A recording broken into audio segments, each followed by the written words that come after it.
तो आइए अब हम एपी का यनवा रुग्ण यानी क्या और एपी के यनवा रुग्ण किस तरह से मालूम करते हैं उसके बारे में मालूमात हासिल करेंगे। ठीक है, एक मिसाल मैंने यहां पे ली है जो कि हमारी दरसी किताब में दी हुई है। रीना ने एक नौकरी के लिए अर्जी दी थी। रीना नाम की एक लड़की है जिसने एक नौकरी के लिए अर्जी दी थी और इसका इंतखाब हो गया। नौकरी के लिए उसने अप्लाई किया था तो उसका इंतखाब हो गया नौकरी को। इसने एक ऐसी नौकरी की पेशकश की थी जहां शुरुआती माहाना तनख्वाह 8,000 रुपये। इसने जिस नौकरी के लिए अर्जी दी थी वहां पे शुरुआती जो तनख्वाह है वो 8,000 रुपये थी और सालाना बढ़ोतरी 500 रुपये की थी। हर साल 500 रुपये इसकी तनख्वाह में बढ़ाना था। इस कंडीशन पे इसने ये नौकरी ली थी। 5वें साल में इसकी माहाना तनख्वाह क्या होगी ये यहां पे पूछा गया है। तो देखिए इस मिसाल को हम कैसे हल करेंगे। रीना की शुरुआती तनख्वाह, ठीक है,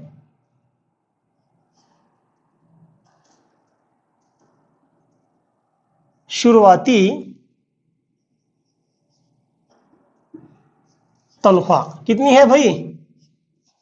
8,000 रुपये है। सालाना बढ़ोतरी कितनी है? सालाना बढ़ोतरी कितनी है? 500 रुपये की है। सालाना बढ़ोतरी 500 रुपये की है। हर साल 500 रुपए तनख्वाह बढ़ेगी। तो शुरुआती तो इतनी हो गई। तो पहले साल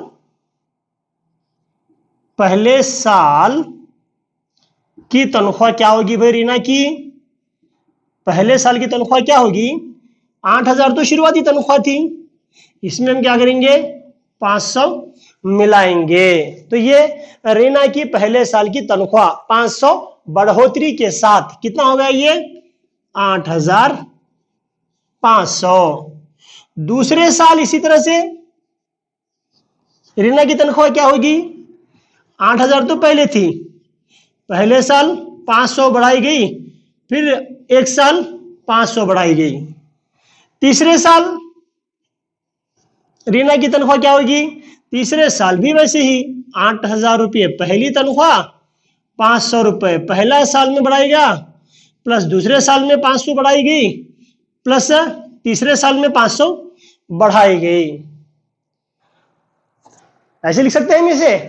नेक्स्ट चौथे साल में तनख्वाह क्या होगी? 8,000 रुपये शुरुआती तनख्वाह, 500 पहले साल में, 500 दूसरे साल में, 500 तीसरे साल में और 500 चौथे साल में तनख्वाह बढ़ाई गई रीना की। देख रहे हैं आप कि हम लोग किस तरह से इसका हिसाब कर रहे हैं। फर्ज करो अगर मुझे रीना की तनख्वाह 25वें साल में कितनी बढ़ाई गई है मालूम करना है, तो मुझे क्या करना पड़ेगा? 8,000 को लिखना पड़ेगा 24 मर्तबा 500 जमा 500 जमा 500 लिखना पड़ेगा। तो यहां पे ये जो काम मुझे लगेगा ये बहुत काम लगेगा।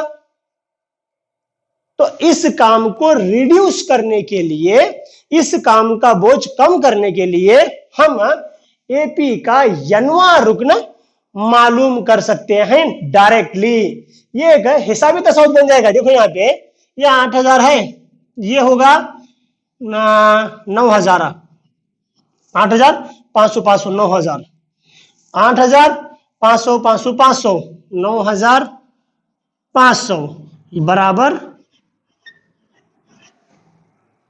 10,000। ठीक है, अब यहां पे देखो 8,000 8,500 9,000 9,500 10,000 कॉमा डैश डैश डैश। इसे देखते ही पता चलता है हम ना कि ये एक हिसाबी तसाउद है। अब ये हिसाबी तसाउद है तो मैं इसका 25वां रुकन बगैर इतनी मेहनत किए भी हासिल कर सकता हूं। इसका n वां रुकन कैसे मालूम करते हैं हमें, वो हम यहां पे नेक्स्ट देखेंगे। तो आइए देखते हैं कि हम एपी का n वां रुकन किस तरह से मालूम करते हैं। मान लो A1, A2, A3, A4, dash dash dash dash एक एपी है। अगर ये एपी है जिसका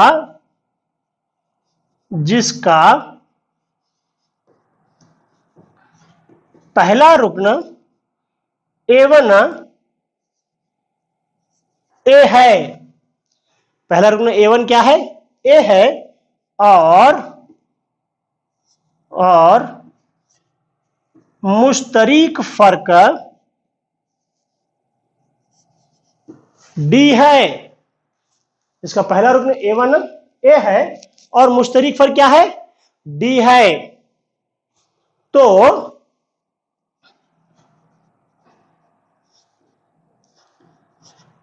दूसरा रुकन क्या होगा, देखो A2 is equal to A plus D. दूसरा रुकन क्या होगा, A plus D. A plus D को हम ऐसा भी लिख सकते हैं, देखो A plus 2 minus 1 into D. ये क्यों लिख रहे हैं हम, ये आगे देखेंगे।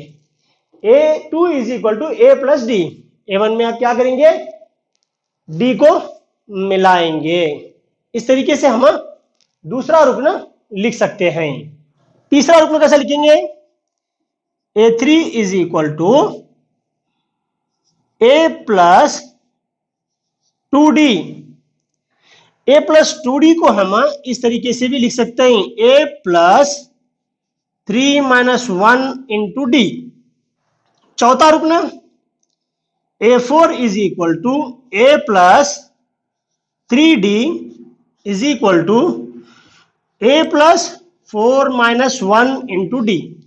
इसे हम इस तरीके से भी लिख सकते हैं।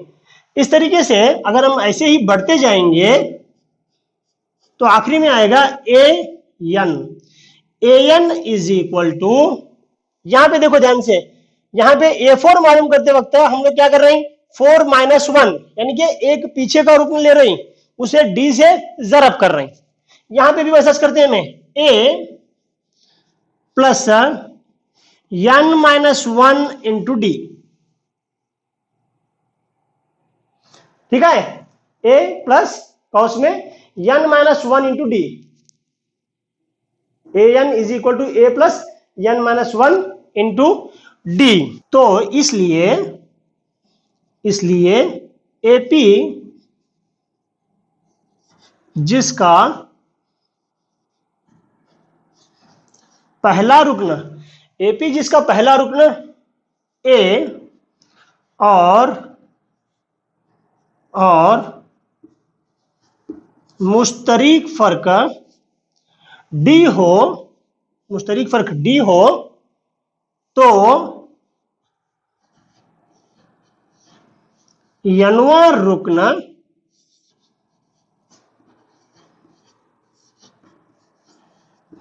an होता है।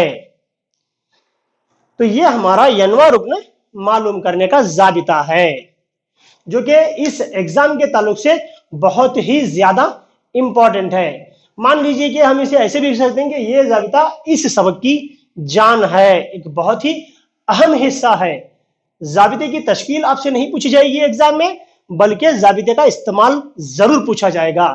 एक एग्जाम्पल दी जाएगी, इस जाबिते का इस्तेमाल करते हुए हमें मिसाल को हल करना होगा।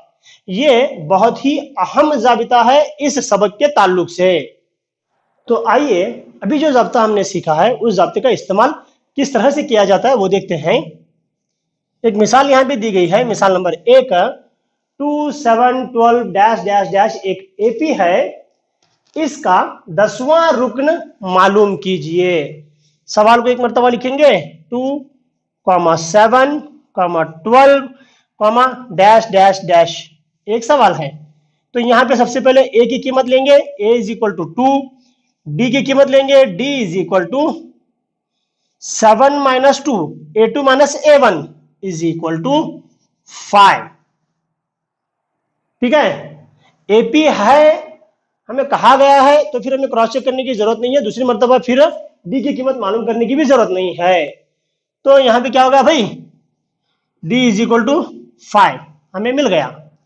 नेक्स्ट, यन की कीमत भी दी हुई है, यहाँ पे यन इज इक्वल टू 10, 10वां रुकन मालूम करने के लिए कहा गया है।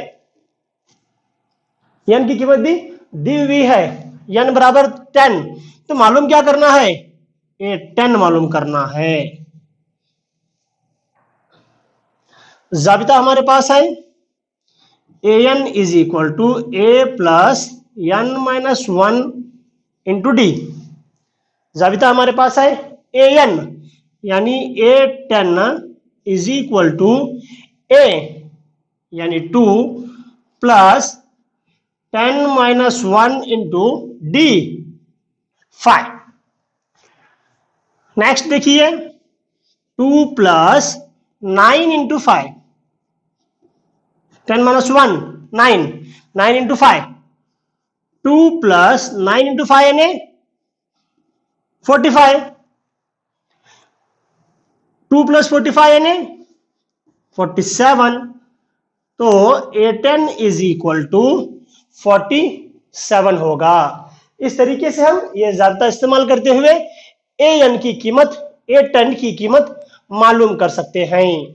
तो आइए एक और मिसाल हम यहाँ पे हल करके देखेंगे। मिसाल नंबर 2, AP का कौन सा रुकना -81 होगा अगर AP है, AP दिया हुआ है एक 21, 18, 15 सो ऑन डैश डैश, ये भी बताइए कि कौन सा रुकना सिफर भी होगा। यहाँ पे हम इस मिसाल को इस तरह से हल कर रहे हैं, हल बराबर हल लिख रहे हैं हम, दी गई आयदाद की फहरिस्त लिख रहे हैं। ठीक है, तो जो दिया हुआ है पहले वो लिखेंगे, A is equal to 21, D is equal to 18 minus 21, this is equal to -3। 18 minus 21 यानी 18 में से 21 नहीं जाते, तो हम क्या करते हैं, यहाँ पे 21 में से 18 को निकालते हैं। 21 में से 18 निकाले तो 3 बचता है। 21 बड़ा अदद है, बड़ी अदद के पीछे निशानी नफी किया तो जवाब में नफी आएगा। ओके, तो ये हो गया। अब नेक्स्ट हमें क्या मालूम करना है, देखो कौन सा रुकन -81 होगा। इसका मतलब क्या है, आखिरी रुकन हमें दिया हुआ है। आखिरी रुकन यानी क्या, an इज इक्वल टू -81 दिया हुआ है, लेकिन कितने नंबर पर 81 आएगा वो नहीं दिया हुआ है। n is not given. Then proceed, जाब्ता लिखिए, an is equal to a plus n minus 1 into D. ठीक है, अब यहां पे देखिए an is equal to -81 is equal to a 21 plus n D यानी -3, इसे हम कॉस में लिखेंगे क्योंकि माइनस है। ओके, अब यहां पे देखो नेक्स्ट है, ये 21 को हम इस तरफ लेंगे तो ये -21 हो जाएगा। -81 -21 इज इक्वल टू, इसे ऐसा भी लिखते हैं देखो हमें, -3 इंटू n माइनस 1, ऐसा लिखे तो भी चल जाता है उससे, नो प्रॉब्लम। ठीक है, अब इसे हम दोनों भी माइनस है, -81 -21 दोनों भी माइनस रहने की वजह से हम क्या करते हैं, ये दोनों को जमा लेते हैं और निशानी नफी की लगाते हैं। देखो यहां पे 1 + 1 2, 8 + 2 10, दोनों भी माइनस है तो आंसर माइनस में आएगा। अब यहां पे -3 इंटू n माइनस 1। ठीक है, नेक्स्ट ये माइनस और ये माइनस, दोनों तरफ बराबर निशानी के दोनों तरफ अगर इस तरह से माइनस है एक एक रुकने के सामने, तो हम माइनस को कैंसिल कर सकते हैं। नेक्स्ट क्या बच गया देखो, अभी 102 बराबर 3n माइनस 3। ओके, अब ये माइनस 3 इस तरफ आएगा, 102 plus 3 is equal to 3n। इसे हम ऐसा भी लिख सकते हैं, देखो 3n is equal to 105। 3n को इस तरफ लिखे, ये दोनों को जमा करें, बराबर निशानी के दूसरी तरफ लिखे, that is also okay. Next n is equal to 105 divided by 3।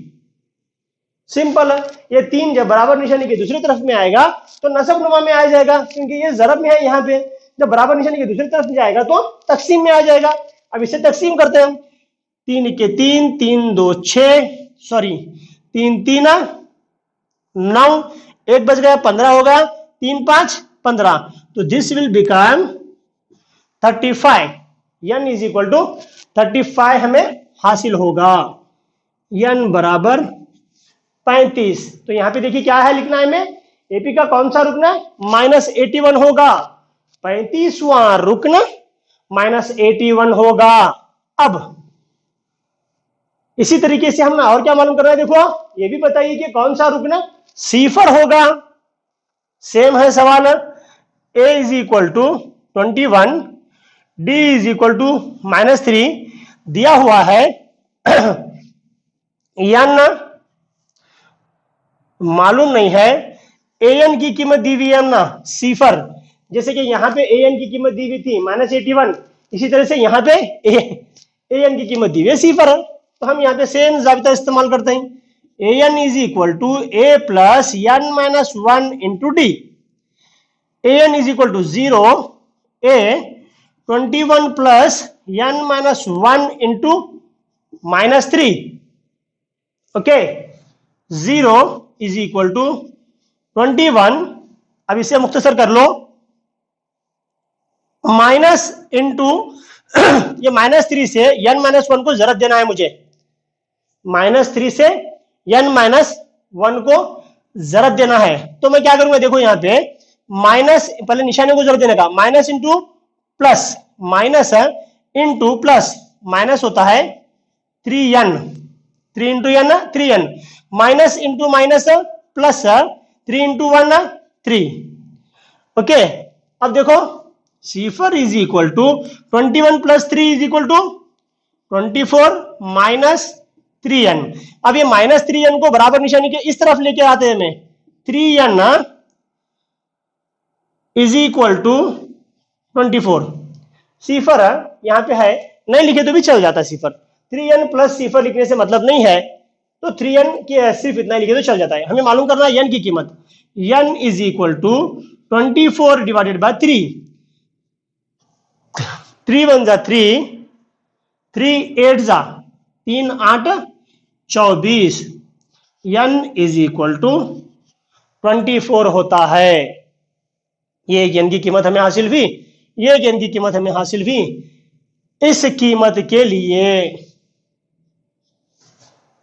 तो इस तरीके से हमें ये मिसाल को हल करना है। आसान है, बशर्ते कि आपको जाबिता इस्तेमाल करना आना चाहिए। जाबिते में a, d, n की कीमत क्या है और an की कीमत क्या है, किस तरह से हमें कीमतें लेना है, ये तमाम चीजें अगर हमें मालूम हो गई तो हम इस जाबिते को आसानी से इस्तेमाल करते हुए जवाब हासिल कर सकते हैं। तो आइए एक और मिसाल हम देखते हैं। एपी मालूम कीजिए जिसका तीसरा रुकन 5 और सातवां रुकन 9 है। तीसरा रुकन 5 है और सातवां रुकन 9 है। कैसे हल करेंगे, देखो हम इसे, तीसरा रुकन मुझे लिखना है तो मैं कैसे लिखूंगा, a3 is equal to a plus, a3 is equal to a plus 3 minus 1 into D is equal to 5। This is equal to a plus 2d is equal to 5। इसे हम मसावत नंबर 1 देंगे। अब इसी तरीके से A7 is equal to A plus 7 minus 1 into D is equal to 9। सातवां रुकन कितना है? 9 है। तो इसे इस तरह से लिखते हैं हमें, A plus 6D is equal to 9।